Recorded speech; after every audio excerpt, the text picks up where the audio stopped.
Welcome back everyone. As most of you know, the Google Pixel 6 has actually came out for about a month now, and I wanted to go ahead and do pretty much like a full review of this thing. I've done tons of comparisons, camera comparisons, full things like that, and I can definitely tell you as of this point, the Google Pixel 6, for the price tag that it is and for what it could potentially be in the future, it is a solid phone for sure, and I'm actually really happy with it. You know, Google did a great job kind of differentiating this specific phone from the, original Pixel line and kind of making a pretty big redesign and pretty big shift from the previous Pixel phones and this one. You know, when I hold a Pixel 5 and I hold a Pixel 6, there's some pretty big differences. You know, the display on the Google Pixel 6 has been a pretty big redesign. It may not look like it, but it does look a little bit better. You have a bigger 6.4 inch panel. It's a hole punch display and everything. You know, the hole punch is now centered, but also it looks pretty much way better in every single way, in my opinion. The design, it comes with a little bit more sharper corners, which I'm totally okay with. And I think it's a great panel. 90 hertz, 1080p is definitely not a bad panel at all. And when I compare this panel to something like a Pixel 5 or even like an iPhone 13, there's some advantages with this panel for sure. Now, USB Type-C on the bottom, IP certification, but my favorite thing about this phone is the premium feeling for the price tag. At $599 brand new, for this type of build quality and for this type of experience, it is pretty crazy to me how good of a job Google did. Now, Google didn't even send me this Pixel 6, they sent me the Pixel 6 Pro, so this one I had to buy. And to be honest, there really isn't a crazy difference from the Pixel 6 and the 6 Pro in terms of design.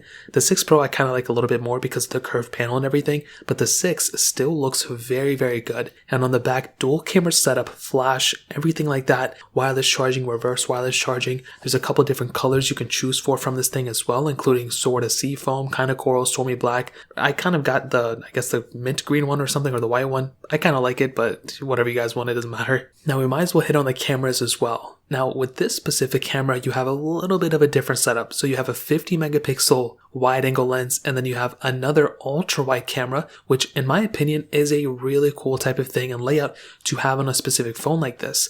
Now the megapixel count for the ultra wide camera is a little bit different because it is less than the wide angle lens, which I really never understood, but it's a very solid lens as well. Now I will say, from the camera comparison that I did between the iPhone 13 and the Pixel 6, the Pixel 6's camera quality was very good. I had very few things to complain about it, and there were some cases where the Pixel 6 camera was actually better. Now I think the back camera is really good, 4K at 60, you have a lot of different capability there. The camera UI is one of those things though that I still don't understand why Google and all the manufacturers across the board haven't been able to just get right. It just doesn't look that great. When I look at something like the Snapchat UI or the Instagram UI, that is like the perfect camera UI I'd ever want. I do understand why it's kind of like that for these cameras, because they don't want you to not see things that are in the photos, but these camera UIs look a little bit dated. But it's not just a Pixel problem, it's with any iPhone or any Android out there. But this specific device's camera is pretty good. The front though is a little bit of a different setup, 8 megapixel front facing camera, only 1080p video. I would have loved to have seen 4K at the very least at 30 like the Pixel 6 Pro.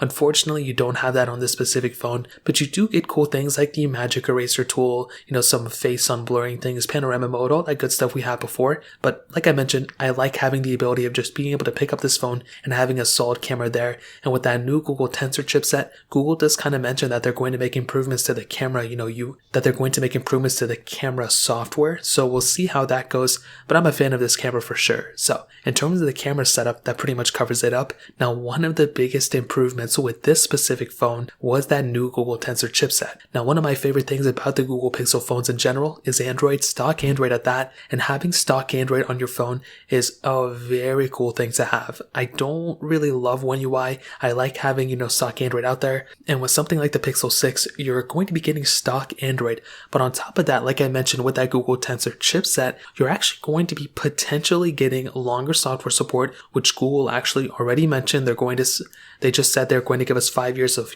software updates. So it could mean 4 full OS updates and then 5 or an additional year of security updates. And if that's the case, that is going to be really cool as well. But on top of that, when you have a phone like the Google Tensor chipset on the Pixel 6, Google is going to continue to keep supporting and revolutionize as much as they can with that Tensor chipset, so they can go ahead and make it way better than any other manufacturers, and they can start selling their own, Tensor chipsets to other devices out there, to maybe Samsung or maybe to other devices out there if it's really that good. So in terms of software, that pretty much covers it, and how the Google Tensor chipset, the new one, kind of coincides with that. But then you also have this software in the performance as well. And with that Google Tensor chipset with the Pixel 6, you're getting that standard Tensor chipset on both the Pixel 6 and the Pixel 6 Pro. You are getting 8 gigs of RAM on this phone, which I think is more than enough in my opinion, and that is another big advantage with something like a Pixel 6. Although you don't have the most amount of RAM ever, you still have a very solid performing chipset with a solid amount of RAM in this device as well. So this is what I'll tell you about the performance side. With something like the Pixel 6, I will be honest,